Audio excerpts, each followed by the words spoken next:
আমার বাড়িতে চিন্তায় ঘুম আসছিল না, খালি ভাবছিলাম রিপোর্টার দিদি ঠিক আছে তো, ওনার কিছু হয়নি তো।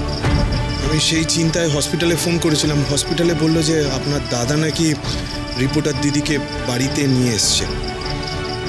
আমি সেটা ভেবেই এখানে এসেছিলাম। এখানে এসে দেখলাম যে এত রাত হয়ে গেছে, কাউকে টাকাটা ঠিক হবে না। আমি চলেই যাচ্ছিলাম, তখনই আপনি আমায় দেখে ফেললেন। আপনি এত রাতে সরোজিনীর খোঁজ নেওয়ার জন্য আমাদের বাড়িতে চলে এলেন? হ্যাঁ, মনটা খুব অস্থির অস্থির লাগছিল। ওনার জ্ঞান ফিরেছে? না, জ্ঞান ফেরেনি, কিন্তু ঠিক আছেন, উনি ঠিক আছেন এখন। জ্ঞান ফেরেনি? তখন তো অজ্ঞান থাকার কখনো। আপনারা ডাক্তারের সাথে কথা বলছেন? ডাক্তার কি আসছে এখন? আরে দাঁড়ান দাঁড়ান দাঁড়ান, আপনি এত টেনশন করবেন না। দা ভাই ডক্টরের সাথে কনসাল্ট করে তবেই সরোজিনীকে বাড়িতে নিয়ে এসেছে। ইনফ্যাক্ট সমস্ত মেডিসিন, ইকুইপমেন্ট সমস্ত কিছু নিয়ে আসা হয়েছে। আশা করা যায় কালকে সকালের মধ্যে সরোজিনীর জ্ঞান ফিরে আসবে।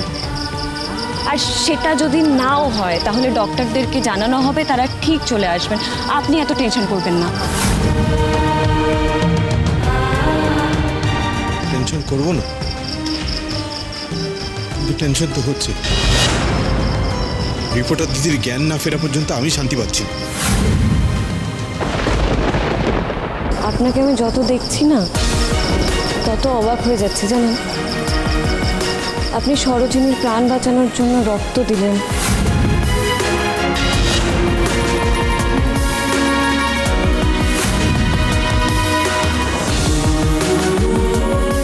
ওর খোঁজ নেওয়ার জন্য এত রাতে বাড়িতে চলে এলেন।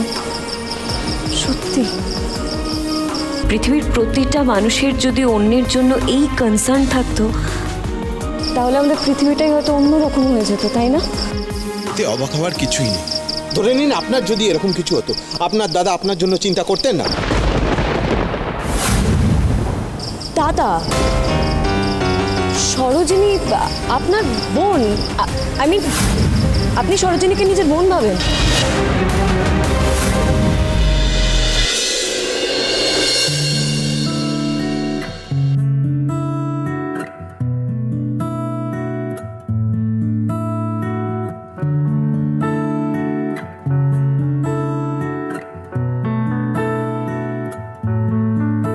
এসেছে রাত, ভিজে হাওয়ার খোলা চিঠির পাশে থাক খেয়ালি খান। তোকে হঠাৎ ভুল করে হয়তো আজ ছুঁয়ে দিলাম।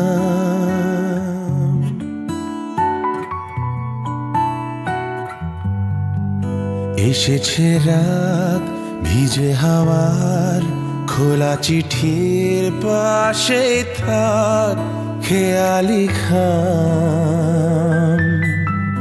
তোকে হঠাৎ ভুল করে হয়তো আজ ছুঁয়ে দিলাম।